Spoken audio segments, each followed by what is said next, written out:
Donc, encore une fois, bienvenue. Si je n'ai pas salué quelqu'un qui puisse se sentir salué, accueilli. Alléluia. Le titre du message ce matin, c'est « Vers quelle ville te diriges-tu? » Ça ne dit pas grand-chose, mais « Vers quelle ville te diriges-tu? » Et si vous étiez là les dernières semaines où vous avez écouté les messages, vous avez entendu qu'on a parlé de l'histoire de Ruth, du parcours de Ruth, comment elle a fait de l'Éternel son Dieu et comment elle a fait du peuple de Dieu son peuple. On a vu comment elle s'est réfugiée en Dieu et comment Dieu l'a conduit à la bénédiction, à une vie bénie qui a porté du fruit. Et on se souvient que c'était pas reluisant au départ, le jour où elle a décidé de partir. C'était pas reluisant, elle était dans le deuil, dans l'incertitude, devant l'inconnu. Mais on sait que Dieu a pris soin d'elle. La providence de Dieu l'a accompagnée. Dieu a fait concourir toutes choses à son bien parce qu'elle s'est réfugiée en lui. Comme l'apôtre Paul en avait aussi la conviction dans Romains 8, 28, nous savons du reste que toutes choses concourent au bien. De tout le monde? De ceux qui aiment Dieu. Et pas simplement dire « Oh, j'aime Dieu », mais aiment Dieu par leur vie, leurs actions, leur mode de vie. Aiment Dieu. Et ceux qui sont appelés selon son dessein. Et pas tout le monde. Dieu a tant aimé le monde qu'il a donné Jésus afin que le monde, les gens, aient le choix d'accepter Christ. Mais ceux qui aiment Dieu, ceux qui sont appelés selon son dessein, vont trouver pour combler leur bien comme Ruth. Tout va concourir à son bien, c'est ce qui est arrivé dans sa vie. Même, on sait que Ruth a fait partie de la descendance de Jésus. Elle était l'arrière-grand-mère de David, qui était de la descendance de Jésus. Jésus est descendu de Juda, de David. Donc, au travers d'une femme moabite, Dieu a accompli un plan extraordinaire. Ruth était choisie par Dieu pour produire un fruit qui demeure, comme on l'a vu la semaine passée. Comme Dieu nous a choisis. Dieu nous a choisis, nous a attirés pour nous bénir, pour nous sauver, pour qu'on produise un fruit, nous aussi, qui demeure, comme on l'a vu la semaine passée. Un fruit qui demeure, un fruit qui est éternel aussi. Un fruit au travers de notre propre vie et dans nos vies, par la puissance du Saint-Esprit. Éphésiens 2,10 nous disait « Nous sommes son ouvrage ». On a été créés en Jésus-Christ. Lorsqu'on est de nouveau, l'Esprit vient, il y a une transformation qui se fait en nous. On est créés en Jésus-Christ pour de bonnes œuvres que Dieu a préparées d'avance afin qu'on puisse les pratiquer. Un plan divin à sa gloire. Et bien sûr, produire une descendance bénie, on pourrait dire comme Ruth au sens spirituel. Mais à commencer par nous. Nous devenons la descendance de Jésus par l'Esprit. Romains 8, 29. Ceux qu'il a connus d'avance, il les a prédestinés. Prédestinés à être semblables à l'image de son Fils, à l'image de Jésus, afin que son Fils fût le premier-né entre plusieurs frères. Nous devenons cette descendance en Jésus, par Jésus, en nous. Merci Seigneur. On a commencé aussi la semaine passée à parler de Jonas et j'ai dit que j'en parlerais cette semaine. Mais on a commencé à parler de Jonas qui était choisi de Dieu aussi. Dieu a choisi Jonas, Dieu a parlé à Jonas. Il voulait produire un fruit au travers de sa vie, un fruit qui demeure, qui ne dépendait pas de ses propres capacités. Parce que Jonas n'avait pas la capacité de convertir une grande ville par une simple parole, par ses propres capacités. Mais on sait que Jonas a proclamé une parole de la part de l'Éternel et une ville entière s'est convertie, s'est repentie. Et dans cette histoire, on voit que le désir de Dieu, ce n'était pas de juger Nénive. Vous lirez l'histoire de Jonas, si vous voulez, on va peut-être en parler dans la semaine prochaine aussi, mais on voit dans cette histoire que le désir de Dieu, ce n'était pas de juger, de condamner, de châtier Nénive. Il y avait compassion. Il avait compassion de cette ville. Il avait compassion des hommes qui en faisaient partie, des femmes, des enfants. Mais le jugement était la conséquence de leurs actions, la conséquence de leur égarement, leur mode de vie et selon le texte, leur méchanceté.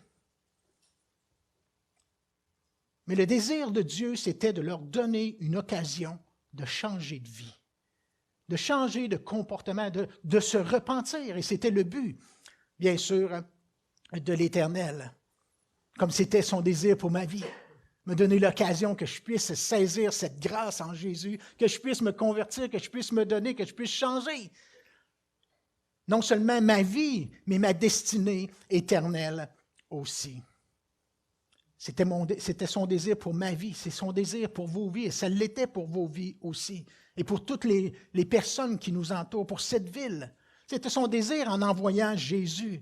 Lorsqu'on lit le passage de Jean 3,16, qu'on connaît pour la plupart, on connaît par cœur, car Dieu a tant aimé le monde. Il a donné son Fils unique afin que quiconque croit en lui ne périsse point, mais qu'il ait la vie éternelle. Parce que Dieu, en effet, nous dit le verset 17, n'a pas envoyé son Fils pour qu'il juge le monde, mais pour que le monde soit sauvé par lui. Ça, c'est la grâce de Dieu, c'est l'amour de Dieu, c'est le désir, la compassion de Dieu, de payer le prix de son propre Fils parce qu'il aimait le monde. C'est extraordinaire lorsqu'on pense à ça, l'amour de Dieu. Et aujourd'hui, il use de patience. Il veut donner l'occasion à un plus grand nombre de se convertir, de se repentir, d'accepter le sacrifice de Jésus pour leurs propres fautes, leurs propres péchés, et qu'ils soient délivrés du jugement qui vient, mais même d'aujourd'hui, le jugement qu'ils vivent aujourd'hui, de cette séparation d'avec Dieu. L'apôtre Pierre qui a marché avec Jésus dans sa deuxième lettre au chapitre 3 dit « Le Seigneur ne tarde pas dans l'accomplissement de sa promesse de revenir et d'établir toutes choses selon sa volonté. » Comme plusieurs le croient, mais il use de patience envers vous et envers la population, envers Sylvide, envers le monde entier. Il use de patience, ne voulant qu'aucun périsse, mais que tous puissent parvenir, puissent arriver à la repentance. Ça, c'est son désir, c'est son but au travers la venue de Jésus-Christ. Jésus n'est pas venu pour juger le monde, mais pour conduire le monde au salut au travers lui. Pour que le monde soit sauvé par lui. Être la lumière du monde, comme on l'a entendu un peu plus tôt. Le chemin pour la vie, le chemin de la vérité qui éclaire. Jésus est venu pour être la vérité. Être la parole de Dieu faite chair. On a beau chanter des beaux chants à Noël. Il est né, le divin enfant, mais la parole a été faite chair pour révéler le Père et pas simplement pour venir à Noël. Être la parole de Dieu faite chair et annoncer aux hommes qu'ils ont besoin de venir à Dieu avec la repentance par Jésus-Christ. Dans Jean 12, verset 47, verset un peu pour principal, si on veut, pour ce matin, Jean 12, 47, qui nous dit « Si quelqu'un entend mes paroles et ne le garde point, ce n'est pas moi qui le juge. Si quelqu'un entend la parole de Dieu et garde point sa parole, Jésus dit, ce n'est pas moi qui le juge, mais il demeure tout simplement sur le jugement qui est déjà sur lui, séparé de Dieu, séparé à cause de son péché. Tous ont péché, tous sont pécheurs, tous ont péché, ils sont privés de la gloire de Dieu. Et ça, c'est la réalité. Tous sont égaux devant Dieu. Tous sont pécheurs devant Dieu. Et Jésus dit, si quelqu'un entend mes paroles, les garde point, ce n'est pas moi qui le juge, parce qu'il demeure dans l'état où il est. Il est privé du Saint-Esprit, il est privé de la vie abondante, il est privé de la paix, des plans et des œuvres préparées d'avance, comme on a parlé les dernières semaines. Il est privé de la providence de Dieu que Ruth a pu avoir tout au long de sa vie. Il est privé du fruit de la foi. Le fruit de la foi qui est produit dans la vie de ceux qui gardent sa parole. Si quelqu'un entend mes paroles et ne les garde point, ce n'est pas moi qui le juge, car je suis venu non pour juger le monde, mais pour sauver le monde. La révélation de Dieu pour sauver le monde, la parole faite chair. Encore aujourd'hui, c'est le but de Jésus. Jésus veut que les gens entendent sa parole, entendent son message, entendent pourquoi il est venu et retiennent sa parole, bien sûr, prennent le chemin qu'il indique. Jésus veut annoncer, au travers son Église, au travers la Bible, au travers peu importe le moyen, le Saint-Esprit. Il veut que les gens ne soient plus séparés de lui, de sa providence, de ses bienfaits, de ses bénédictions. La foi ouvre la provision du ciel, la provision d'en haut. Donne accès à la provision d'en haut, à commencer par le salut, c'est sûr, et la nouvelle naissance. Lorsque l'Esprit vient, il transforme nos vies, change notre intelligence. Lorsque l'Esprit vient nous révéler l'existence de Dieu, son amour, son plan pour le salut, nous révéler sa parole, c'est extraordinaire lorsque l'Esprit vient en nous. On commence à saisir et à comprendre ce qu'on ne comprenait pas avant. Si vous avez vécu la nouvelle naissance, vous savez de quoi je parle. Merci Seigneur pour cette grâce de comprendre, de saisir et d'avoir cette certitude de la vie éternelle en Jésus parce que son sacrifice est parfait. Non parce que je suis parfait, mais parce que son sacrifice est parfait. Alléluia. Merci Seigneur. La foi ouvre la porte à la provision de Dieu. Mais de ne pas retenir sa parole, c'est le contraire. Ne pas y mettre foi nous prive de son fruit, de l'accomplissement de ses promesses. Et ça, ce n'est pas la faute de Dieu. Ce n'est pas la faute de Dieu. Dieu a tout fait pour nous donner pleinement en Jésus. Avez-vous reçu la parole de Dieu? Dans Jonas, le livre de Jonas, le prophète Jonas, au chapitre 1, le premier verset nous dit « La parole de l'Éternel fut adressée à Jonas. Lève-toi. » Il donne une directive.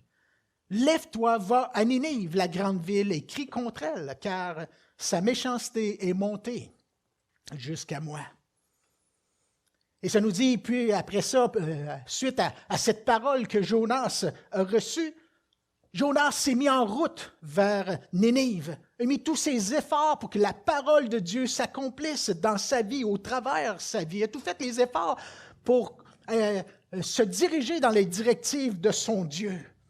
Oui, Seigneur, c'est ce que je désire. Je veux m'appuyer sur ta grâce pour faire ta volonté. Oui, c'est mon désir de marcher dans tes voies. Tout un exemple de foi et d'obéissance, Jonas. La semence qui est tombée dans la bonne terre. Seigneur, j'irai jusqu'à la mort pour toi, comme Pierre disait. Même si les autres t'abandonnent, moi, je vais suivre ta parole, je vais te suivre. À qui irai-je, Seigneur? Tu as les paroles de la vie éternelle. Je crois ta parole, j'accepte ta parole et je marche dans tes voies. On dit ça, amen? Non, parce que c'est pas ça qui est arrivé. C'est ce qu'il faut faire, c'est ce qu'il faut dire, et c'est l'état de notre cœur face à la parole de Dieu. Mais aussitôt, le verset 2, ça nous dit quoi? Jonas s'est levé pour s'enfuir et a pris direction contraire à ce que Dieu lui avait demandé. Pas tout à fait l'attitude de Jonas, pas tout à fait le cœur de Jonas, mais c'est notre désir à nous, enfants de Dieu. Église, espoir et vie, Seigneur, on va marcher dans tes voies de ta volonté. Et cette semaine, Seigneur, je vais tout faire mon possible pour marcher dans tes voies. Par ta grâce. Mais ce n'est pas le cas de Jonas.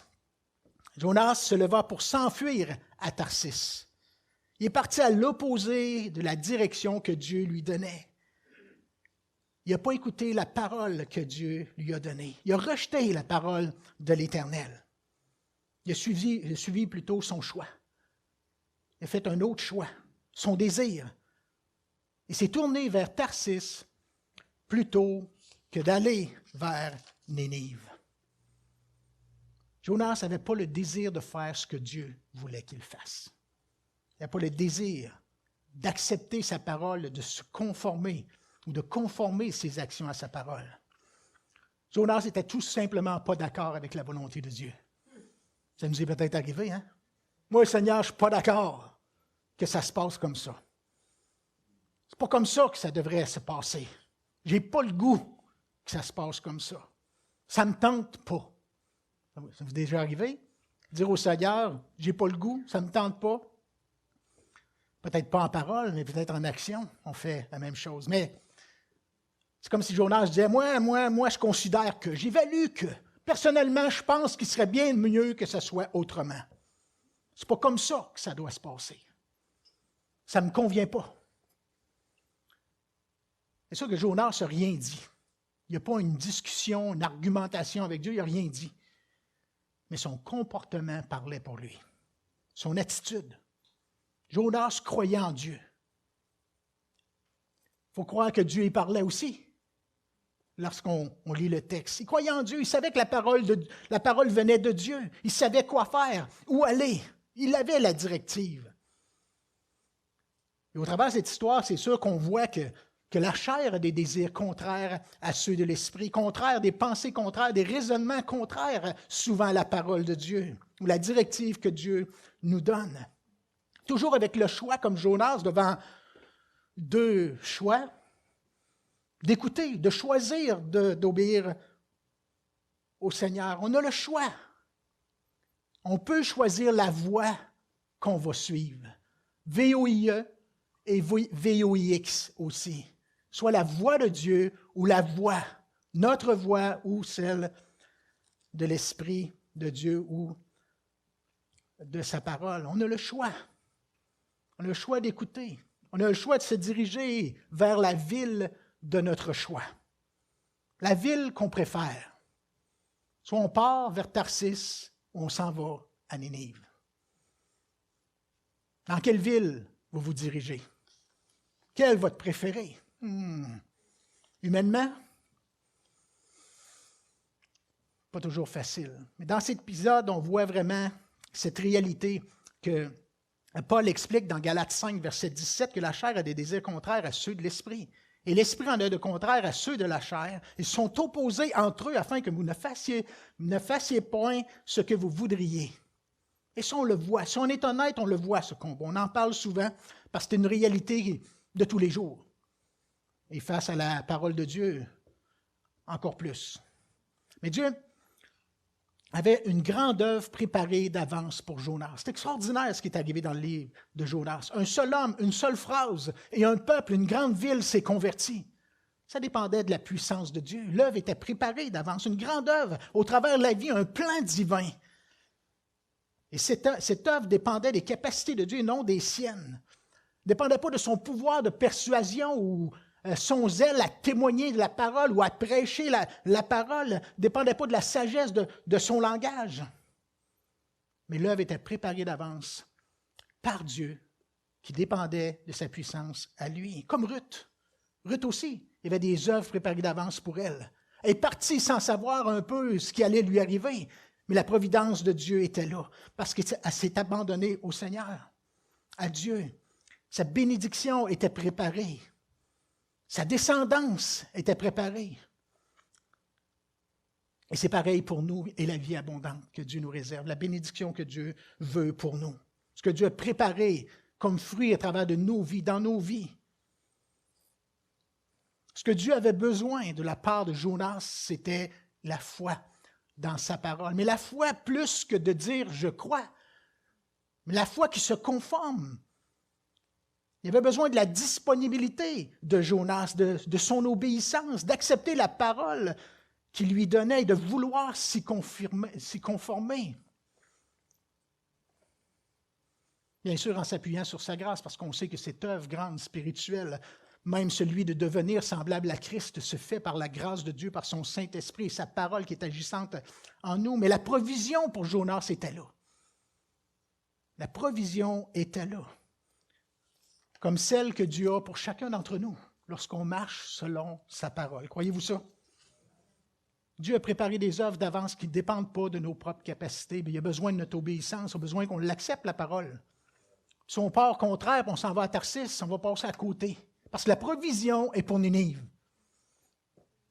On a besoin de mettre la foi dans la parole de Dieu. Plus que de savoir ou de croire, savoir qu'elle vient de Dieu, puis de croire que c'est vraiment Dieu qui parle. La semaine passée, on parlait de Gédéon, si vous vous souvenez. Gédéon qui devait croire la parole de Dieu face à aller attaquer un autre peuple qui était plus puissant que lui, puis il ne se voyait pas à la hauteur, parce qu'il se regardait avec ses propres capacités humaines. Le syndrome de Gédéon qu'on parlait la semaine passée. Et Dieu qui lui avait dit, l'Éternel est avec toi, vaillant héros, parce que c'est comme ça que Dieu le voyait, avec ses capacités à lui divines. Va, je serai avec toi, et tu battras ton ennemi, parce que c'est moi qui vais t'accompagner, tu vas y arriver, tu vas avoir la force, tu vas t'en sortir, je vais être là pour te soutenir, et c'est pareil pour nos propres vies, la provision est là dans les voies de Dieu. Mon œuvre est préparée d'avance, et c'est ce que Dieu disait à Gédéon. Ma volonté va s'accomplir par ma puissance. Vas-y, ma grâce va te suffire, comme disait Paul dans la 2e épître aux Corinthiens, chapitre 12, au verset 9. Ma grâce va te suffire, car ma puissance s'accomplit dans la faiblesse. Parce qu'il y avait de la difficulté d'avancer dans la volonté de Dieu. Il ne se voyait pas à la hauteur, comme souvent on ne se voit pas à la hauteur. Il ne voyait pas qu'il y avait les capacités, même s'il était à portée de sa main. Et c'est souvent le problème des chrétiens.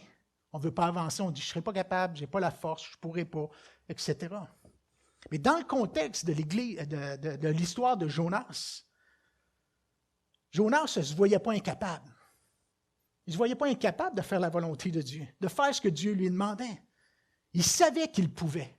Il savait que Dieu le ferait, que Dieu voulait et pouvait le faire. Et Jonas, lui, désirait que ça se passe comme il voulait, selon sa volonté, selon ses désirs.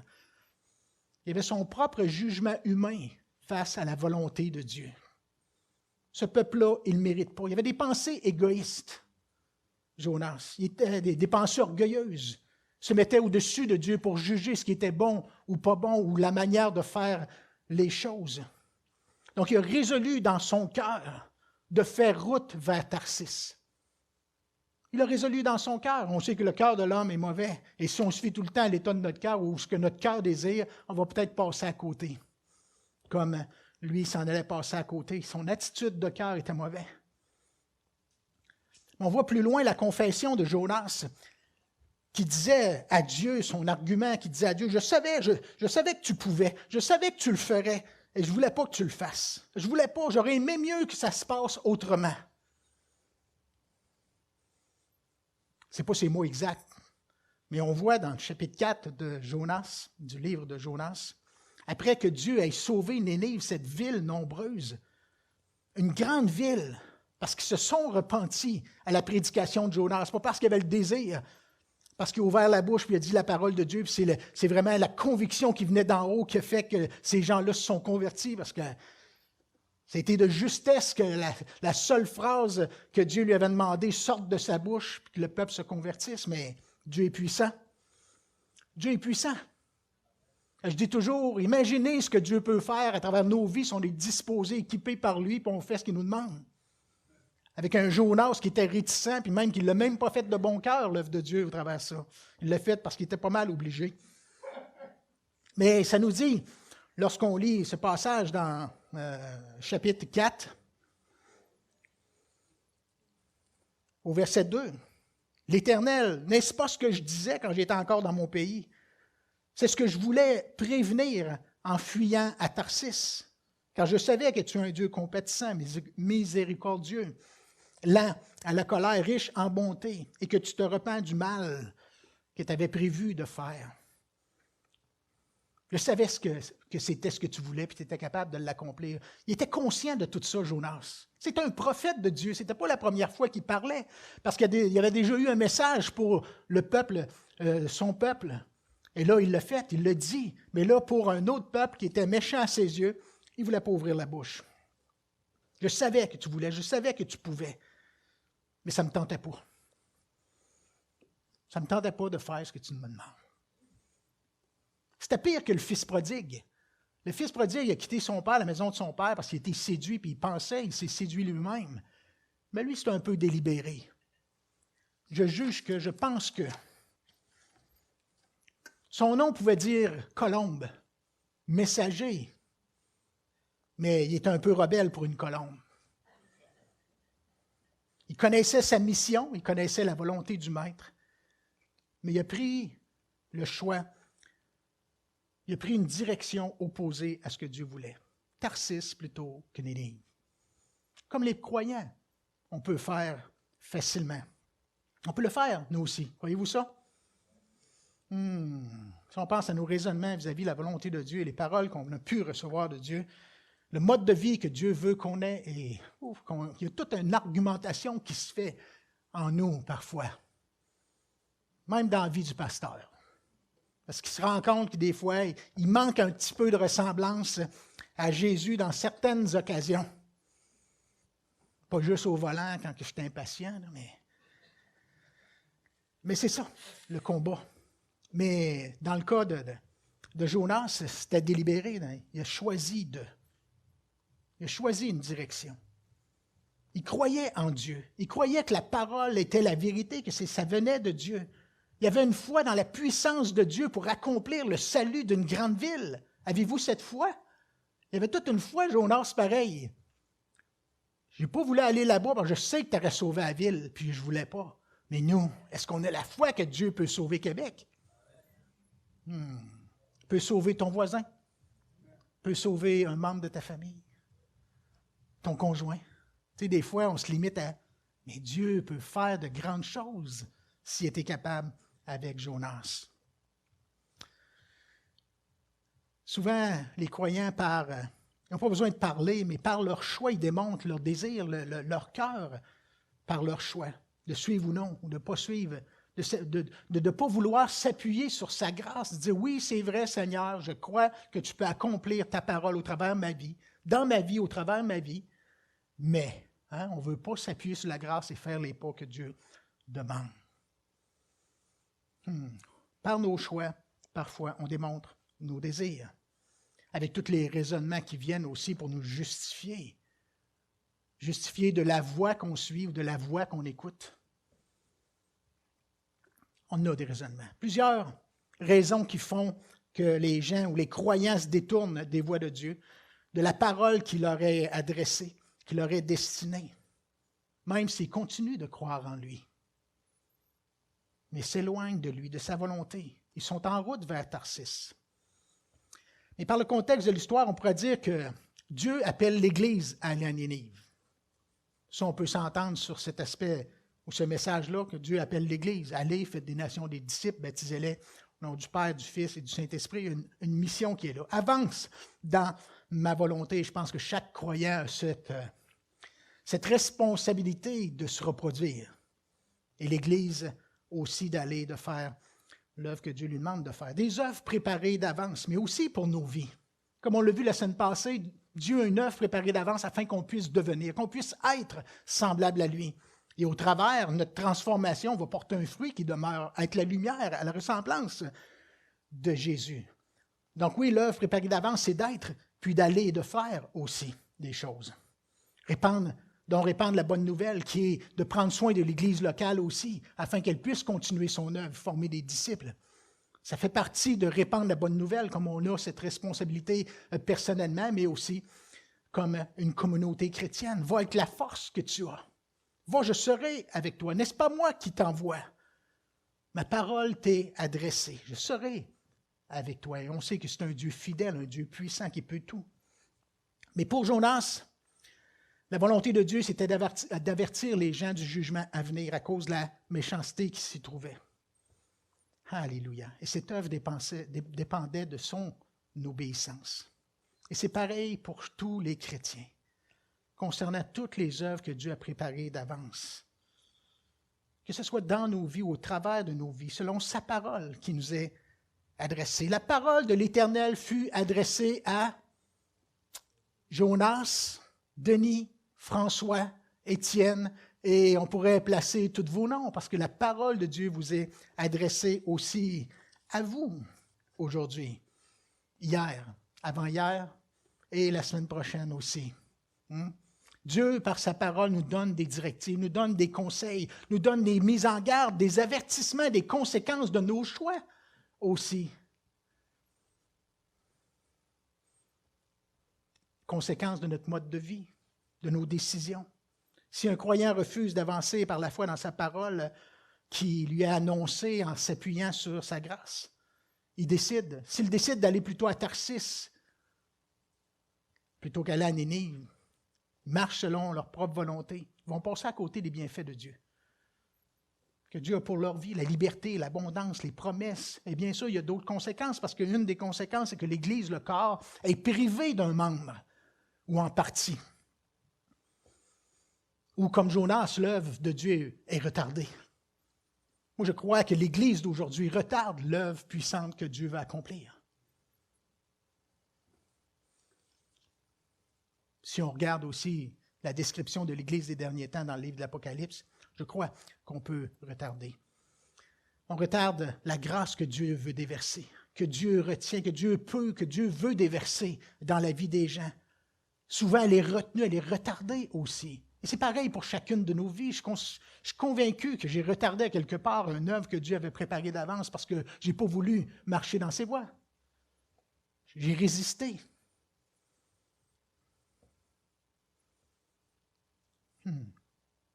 L'histoire nous dit que le jour où Jonas est revenu à l'Éternel, après que sa vie a été ébranlée, parce qu'elle a été ébranlée dans bien des sens, hein, quand on connaît l'histoire, après qu'il ait vécu le résultat de ses choix, de la voie qu'il a suivie, la parole de Dieu lui a été adressée encore une fois.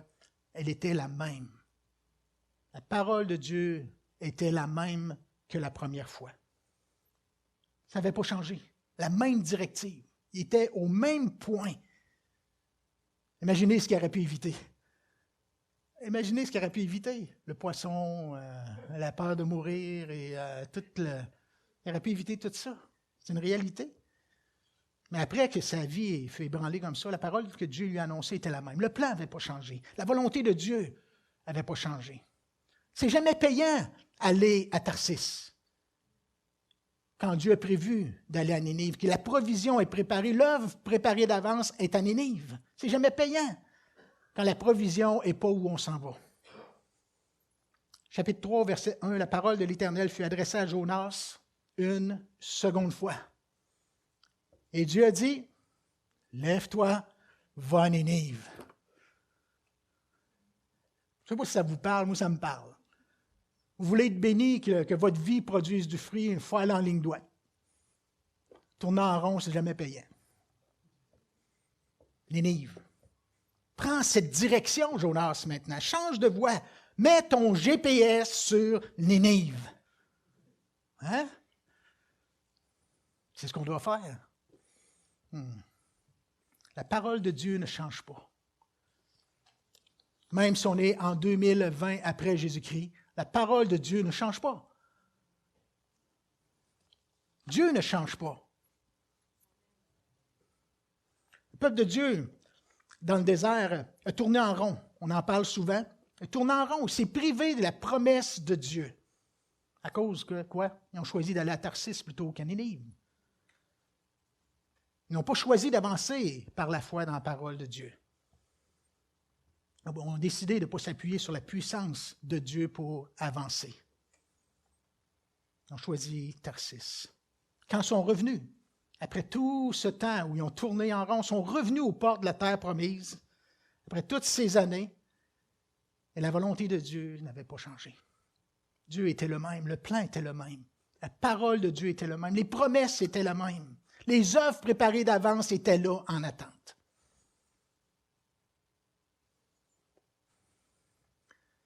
Jonas n'avait pas eu le choix de changer d'attitude. Hein, quand on résiste, Dieu il nous aime. Dieu est grand et Dieu ne nous laissera pas aller comme ça. Dieu nous aime et veut nous bénir. Et bien sûr, Jonas n'avait pas le choix de changer d'attitude devant la parole de l'Éternel. Dieu l'a conduit à changer. Et ce n'était pas le diable qui l'a malmené ou qui l'a éprouvé. Mais c'était les conséquences de ses choix, de son attitude, de la voie qu'il avait suivie. V-O-I-E ou V-O-I-X aussi, qui avait suivi. Si quelqu'un entend mes paroles et ne les garde point, ce n'est pas moi qui le juge. Ce n'est pas Jésus qui le juge ou qui est responsable. Car je suis venu non pour juger, mais pour sauver le monde. Je suis venu afin que les brebis aient la vie et qu'ils soient dans l'abondance. Et aujourd'hui, je vois des gens poster des affaires sur Facebook, toutes sortes de textes gratuits comme ça. Aujourd'hui, au nom de Jésus, que tu sois béni. Je regarde le texte, je me dis, des paroles en l'air. Au nom de Jésus, je proclame que tu vas avoir la prospérité dans ta vie. L'horoscope. C'est de l'horoscope. Les gens posent ça, puis il y en a certains là-dedans qui trouvent une confiance, une paix, Dieu va me bénir. Mais s'ils sont tout croches dans leur vie, puis sont en route vers Tarsis, puis que la provision est à Néné, ils vont passer à côté de ce que Dieu a pour leur vie. Peu importe le texte qui est posté, qu'ils reçoivent, ou le verset biblique qu'ils vont accrocher sur leur frigo. Ce n'est pas l'horoscope, ce n'est pas un coup de chance, tu ne gagnes pas à la loto. Je suis venu afin que les brebis et la vie soient dans l'abondance. Les brebis suivent la parole du berger. Les brebis qui connaissent la voix du berger, la voix VOIX, VOIE, la voix du berger le suivent et ils trouvent du pâturage. Merci Seigneur. Le verset qu'on a vu il y a quelques semaines, ils entrent, ils sortent et ils trouvent. Vous écouterez les messages précédents. Il y en a plusieurs qui ne les ont pas écoutés parce que les chiffres ne montent pas beaucoup, puis je vous surveille. Non. Mais c'est bon de connaître les messages, d'où on vient et où on s'en va. De connaître les histoires aussi. Mais la chair a des désirs contraires à ceux de l'esprit. Et l'ennemi de nos âmes, l'ennemi du plan de Dieu, l'ennemi de Dieu va faire tout en sorte pour utiliser cette faiblesse ou nos faiblesses pour nous détourner du plan de Dieu, pour empêcher qu'on puisse aller vers Nénive, puis qu'on puisse produire du fruit, puis qu'on puisse récolter la provision, les œuvres, faire les œuvres préparées d'avance pour nous. Oui, l'ennemi de nos âmes, il est là. Mais ce n'était pas l'ennemi qui a ébranlé Jonas, c'était ses choix qui ont permis que ça se passe comme ça. L'ennemi veut utiliser, veut nous voler. L'ennemi, c'est l'ennemi qui a occupé la terre promise pendant 40 ans. Le peuple tournait en rond dans le désert et l'ennemi occupait la terre promise, où coule le lait, le miel et le blé. Avez-vous pensé à ça? Et quand ils sont revenus aux portes de la ville, la parole de Dieu n'a pas changé. Je vous ai promis la terre promise, je vous ai promis l'abondance, je vous ai promis ceci, cela. Allez-y, avancez, appuyez-vous sur ma grâce, suivez la voie du berger. Pendant 40 ans, le peuple s'est privé de la terre promise.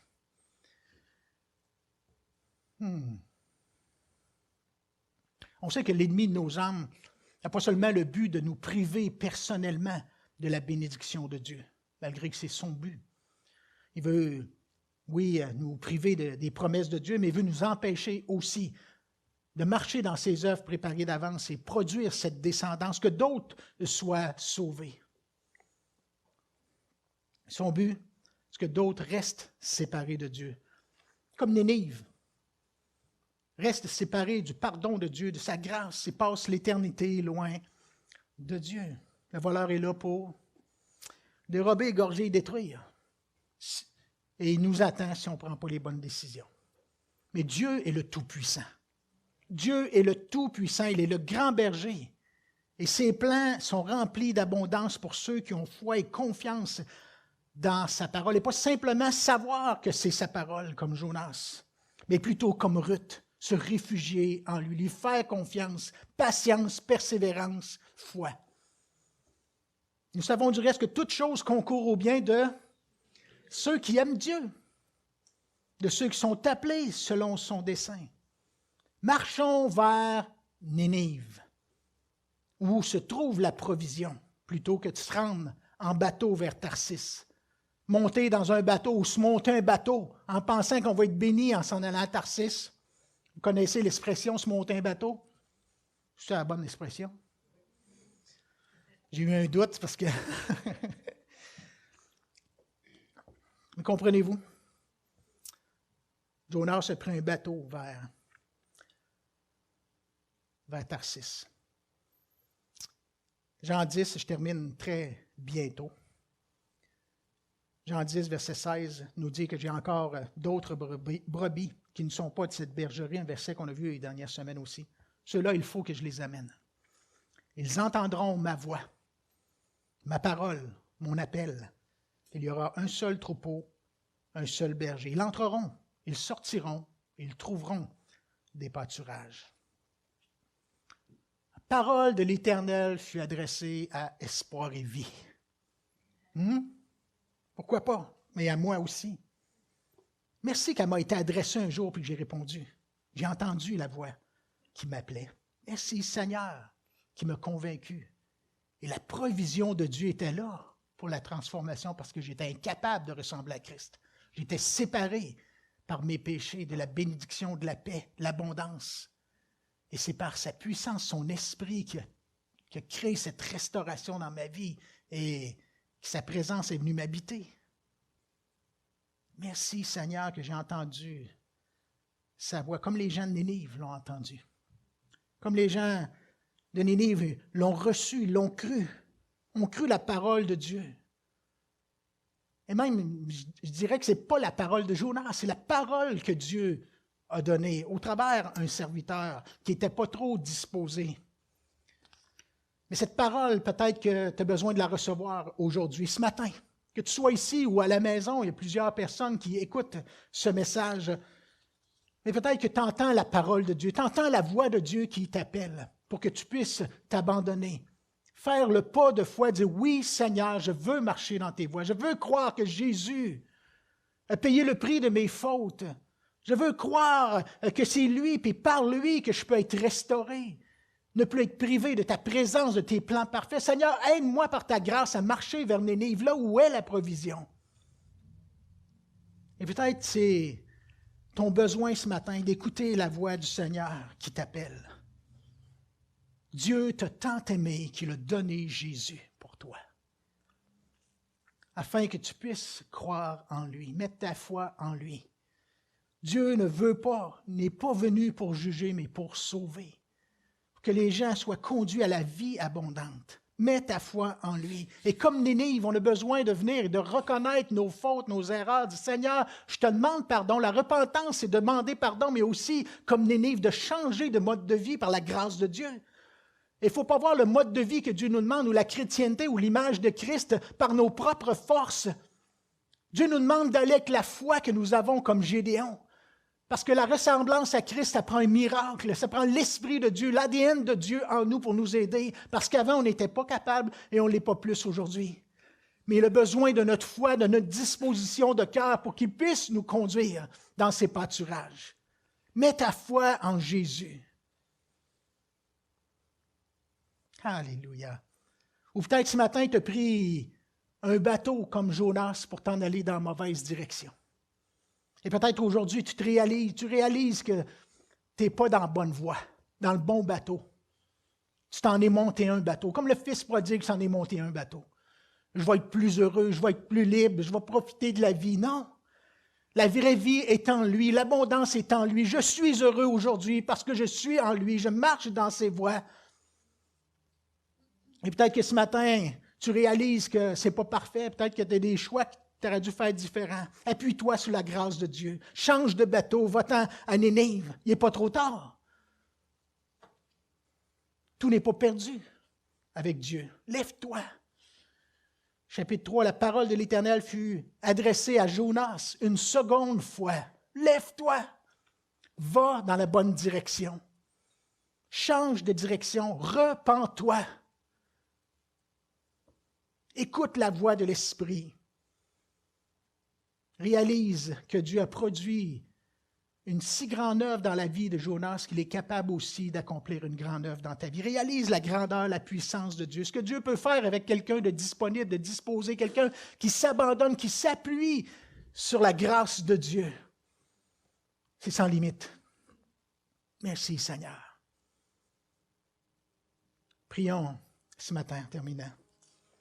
Alléluia. Éternel Dieu Tout-Puissant, encore une fois, je te rends grâce pour la vie que tu nous donnes. Je te rends grâce pour Jésus. Je te rends grâce que la parole est venue, a été faite chair afin de te révéler à nous, afin de nous montrer le chemin, de nous annoncer la vérité. Merci pour Jésus que tu as envoyé en appuyant son témoignage par des signes, des prodiges et même en ressuscitant des morts et revenant à la vie lui-même, ô Dieu, prouvant son œuvre, que son œuvre était parfaite. Père, merci pour Jésus, merci pour cette révélation. Merci pour le Saint-Esprit que tu as envoyé pour ceux qui mettaient leur foi en toi. Ô Éternel, merci pour ta grâce que tu déverses ce matin encore dans la vie de ceux qui écoutent ce message et qui crient à toi, Seigneur, qui veulent entendre et recevoir ta parole, qui veulent recevoir Jésus pour leur vie, leur avenir, Seigneur. Merci pour ce que tu as fait dans nos vies, mais ce que tu veux faire également. Garde-nous dans tes voies. Donne-nous d'avoir les bons raisonnements en toi. Garde-nous de prendre le bon bateau pour aller dans la bonne direction en étant toujours conscients de la provision qui est devant nous. Et la bénédiction comme Ruth, Seigneur. Tu as des plans pour ma vie, pour la vie de tes enfants. Tu veux leur épargner du trouble de tourner en rond, Seigneur. Ta grâce, déverse ta grâce. Convainc par ton esprit ceux qui ne sont pas sauvés, ô Éternel, et ramène ceux qui se sont égarés à la bergerie, ô Dieu. Père, par ton esprit, fais-le comme tu le fais pour Nénive, Seigneur, par une simple parole de ton serviteur. Un peuple, une grande ville s'est converti. Seigneur, touche au travers la bouche de tes enfants, mais au travers le cri, l'annonce, l'évangélisation de l'Église aussi, Seigneur, et cette parole qui est annoncée sur Internet. Père de gloire, attire à toi, touche, guéris, confirme ta parole par des miracles, ô notre Dieu. Oui, remplis de ton Saint-Esprit, donne-nous la force de continuer, ô Éternel. Père de gloire, sois loué. Alléluia. Merci, ô Dieu. Merci, ô Dieu. Père Tout-Puissant. Père Tout-Puissant. Merci, Seigneur. À toi la gloire. À toi la gloire. Alléluia.